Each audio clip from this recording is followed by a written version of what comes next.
اور ماشاء اللہ لوگ کھا پی کے ٹھکانے سے جم کر بیٹھنا شروع کرتے ہیں، لیکن شاید اس جلسے کا ایک حصہ کل بھی ہونا ہے، اس لیے ترتیب یہ بنائی گئی کہ اس وقت آپ لوگوں کو جلدی فرصت کر دی جائے۔ میں آپ کے درمیان حاضر ہوا ہوں، میں یہ چاہتا ہوں کہ آپ کی خدمت میں اللہ رسول کی کچھ باتیں پیش کروں، لیکن میرے بھائیوں، ہم سب یہ بات اچھی طرح جانتے ہیں کہ باتوں کا سننا کمال نہیں، باتوں پر عمل کرنا کمال کی بات ہے۔ اگر ہماری تقریر رات بھر جاری رہے اور آپ خشوع و خضوع کے ساتھ سنتے رہیں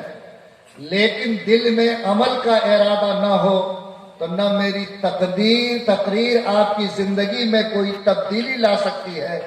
اور نہ آپ کا بیٹھنا آپ کو جگا سکتا ہے۔ اس لیے میں آپ حضرات سے گزارش کرتا ہوں کہ جب اللہ نے آپ کو یہاں تک پہنچا دیا ہے اور آپ کے دل میں اس بات کا یقین ہے کہ مجھے مرنا ہے اور کو ملی ہے، کب ٹوٹ جائے اس کی کوئی گارنٹی نہیں۔ آج بھی میں سفر پہ تھا، دیکھا کہ راستے میں حادثات ایسے ہیں کہ معلوم نہیں وہ انسان جو گھر سے یہ کہہ کے نکلا تھا کہ ہم گھر کو شام کو لوٹیں گے، اس کی موت کی خبر تو شاید پہنچ گئی لیکن وہ اپنے گھر واپس نہیں جا سکا۔ ہم سب کی زندگی کا بھی یہی حال ہے۔ اللہ تعالیٰ آپ کی عمروں میں برکت عطا فرمائے، آپ کو اللہ تعالیٰ بہت دیر عمل کی توفیق عطا فرمائے، لیکن اس نیت کے ساتھ جب آپ نے ہاتھ اٹھا لی ہے تو مجھے امید ہے کہ انشاءاللہ آپ اس کی لاج ضرور رکھیں گے انشاءاللہ۔ ہم یہ چاہتے ہیں کہ اس کا چھوٹا سا امتحان ہو جائے کہ آپ لوگ میری بات کو انشاءاللہ مانیں گے۔ وہ بات یہ ہے کہ مجلس میں جو اللہ کے رسول کے صحابہ کا رنگ ہوتا تھا، میں یہ چاہتا ہوں کہ دین کے نام پر منعقد ہونے والے مجلس میں صحابہ والی مجلس کا رنگ ہو جائے، اور وہ رنگ یہ ہے کہ جس کے سامنے جو جگہ خالی ہے میں پیار سے دعوت دیتا ہوں کہ آپ اس کو بھر دیجیے۔ یہ پہلا امتحان ہے کہ آپ کے اندر اللہ نے عمل کا جذبہ دیا۔ بہت پیارا لگے گا آپ اگر سمٹ جائیں گے، بہت اچھا لگے گا۔ اللہ آپ کے اٹھنے کو قبول فرمائے۔ السابقون السابقون اولئک المقربون، جو لوگ اگاڑی ہیں سو اگاڑی ہیں، اور جو لوگ پچھاڑی ہیں وہ آخرت میں بھی پیچھے رہیں گے۔ اللہ بڑھنے والوں کے قدم کو قبول فرما لے۔ اللہ تعالیٰ آپ کو اسی طرح جڑ کر مل کر رہنے کی توفیق عطا فرمائے۔ اللہ تعالیٰ اس بکھری ہوئی امت کو ایک دھاگے میں پیرو دے۔ جو لوگ نہیں ہل سکے ہیں ان سے بھی درخواست ہے کہ ہل جائیے۔ آپ ہلیں گے، حرکت میں برکت ہوتی ہے، بغیر حرکت کے برکت نہیں ہے۔ ایک ٹوپی والا مسلمان رنگین ٹوپی پہن کے بیٹھا اور وہ نیت کیے ہوا ہے کہ ہم ہلیں گے نہیں۔ میں ان سے بھی گزارش کرتا ہوں کہ آپ بھی ہل کے دکھا دیجیے۔ جزاک اللہ، جزاک اللہ۔ بیٹھ جائیے، درود شریف پڑھیے۔ اللہم صلی علی محمد کے زیر انتظام منعقد ہوا۔ محترم جناب مولانا امان اللہ قاسمی صاحب اس عظیم مدرسے کے ناظم ہیں، اور انہوں نے بڑی محنت کے ساتھ اس جلسے کا انتظام کیا ہے۔ دور سے علماء کرام کو بلایا ہے اور آج اسی کے سائے میں بیٹھ کر ہم لوگ باتوں کو سن رہے ہیں۔ میں آج کی مجلس میں آپ سے دو باتیں عرض کرنا چاہتا ہوں۔ مجھے امید ہے کہ انشاءاللہ آپ اس کو دل کے کام سے سنیں گے، اور اللہ تعالیٰ جس طرح آپ کا ہاتھ اٹھوا کر وعدہ کروایا ہے اس ارادے کے ساتھ انشاءاللہ آپ اس پر عمل کریں گے۔ بات میرے بھائیوں یہ ہے کہ یہ جو مدرسوں کا چراغ مختلف جگہوں میں جل رہا ہے، اور یہ جو آپ کے بچے قرآن پاک کی تعلیم پا رہے ہیں، آج کے ہندوستان کے حالات پر اگر نظر ڈالیں تو میں آپ کو یقین کے ساتھ کہتا ہوں کہ آج ان مدرسوں کی قیمت آپ کے اس شہ رگ سے بھی کہیں زیادہ آپ کے ایمان کے لیے ضروری ہے۔ اور یہ مدرسے جو آج قرآن کی تعلیم کے لیے قائم کیے گئے ہیں، اگر آپ نے اس کی قیمت کو نہیں سمجھا، آپ نے اس نعمت کی قدر نہیں کی، آپ نے ان اداروں کے وجود کو اپنے پسینے کے بوند نہیں بلکہ خون کے قطروں سے محفوظ نہیں کیا، تو آنے والی نسل ہمیں کبھی معاف نہیں کر سکتی۔ حالات تیزی کے ساتھ تبدیل ہو رہے ہیں اور ملک کا نقشہ بڑی قوت کے ساتھ بدل رہا ہے۔ سرکار نے 2020 کی جو تعلیمی پالیسی لائی، میں آپ کو یہ سمجھا دوں، اس کے کسی کونے پر مدرسے کا تذکرہ نہیں ہے، اور آپ کے مدرسے سے فارغ ہونے والے طلبہ، آپ کے مدارس پہ چٹائی پر بیٹھ کر علم حاصل کرنے والے آپ کے بچے آنے والے دنوں میں سرکار کے یہاں کیا وزن رکھیں گے، یہ ابھی سے کچھ طے نہیں کیا جا سکتا۔ اور اگر اسی فارمولے پر عمل ہوا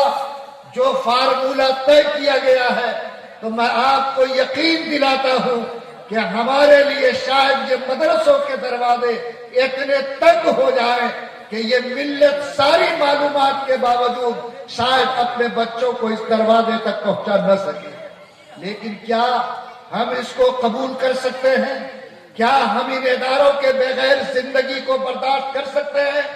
میں آپ کو بحیثیت مومن یہ ذمہ داری یاد دلاتا ہوں کہ اللہ کا جو کلمہ آپ نے پڑھا ہے، جس رسول کو اپنا پیغمبر مانا ہے، جس قرآن کو آپ نے سینے سے لگایا ہے، جو ایمان کے بول آپ زبان سے بولے ہیں، وہ ایمان کا بول آپ کو اس بات پر آمادہ کرتا ہے کہ ایک سچا با یقین مسلمان یہ کہہ کر زندگی گزارے گا کہ جس طرح مچھلی بغیر پانی کے زندہ نہیں، ویسے ایک سچا مسلمان بغیر ایمان اور قرآن کی زندگی کو قبول نہیں کر سکتا۔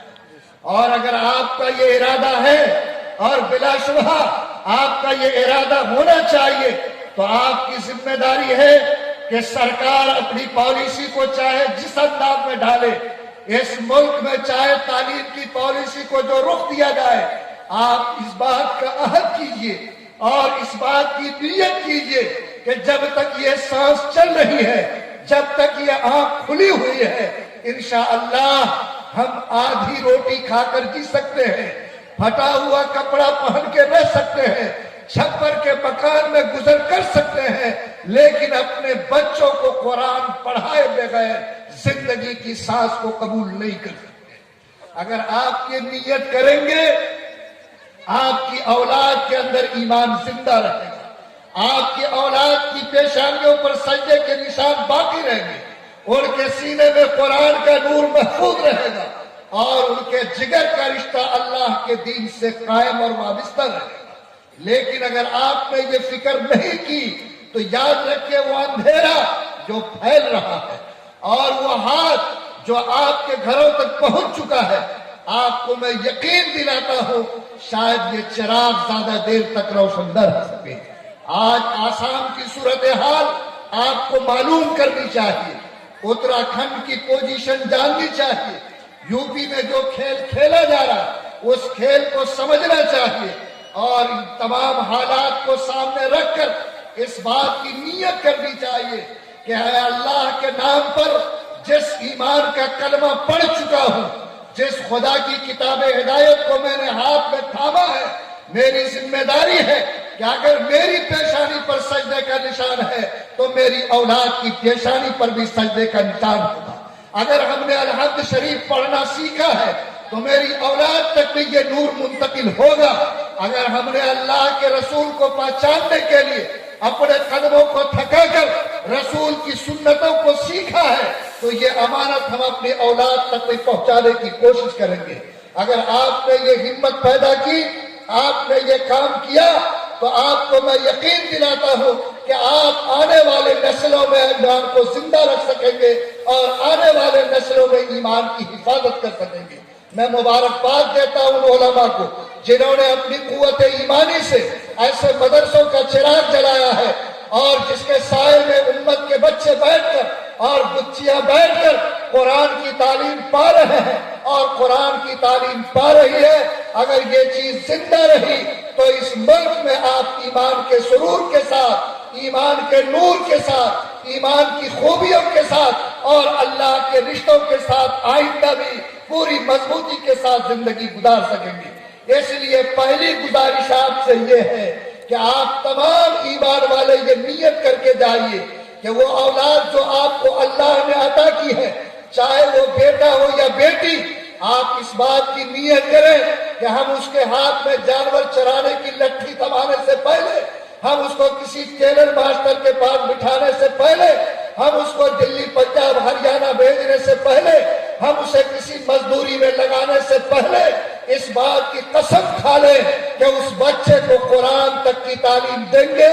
ایمان سکھائیں گے، مدرسے کے سائے میں رکھ کر اس کا رشتہ اللہ سے جوڑیں گے۔ ورنہ اندھیرا بہت ایسا ہے جس اندھیرے میں اس ایمان کی کشتی کو سنبھالنا آسان نہیں ہے۔ یہ مدرسے اسی لیے چلائے جا رہے ہیں تاکہ ان مدرسوں کی برکت سے آپ کے بچوں میں ایمان کی روشنی آئے، آپ کے بچوں کے اندر قرآن پاک کی نعمت آئے اور آپ کے بچے قرآن پاک کے رشتوں کے ساتھ زندگی گزار سکیں۔ آج بڑی مصیبت ہے کہ یہ ہماری قوم جو مسلم ہے، آج اس کو سارے کام کے لیے پیسہ، لیکن مفت میں اگر قرآن پڑھانے کو کہا جائے تو آج ان کے بچوں کے پاس وقت نہیں، اور بے ضمیر باپ کا دل اتنا مردہ ہوا کہ آج سارے کاموں کے لیے وقت نکل سکتا لیکن تعلیم قرآن کے لیے وقت نہیں نکل سکتا۔ آج کانوینٹ میں بچہ جائے گا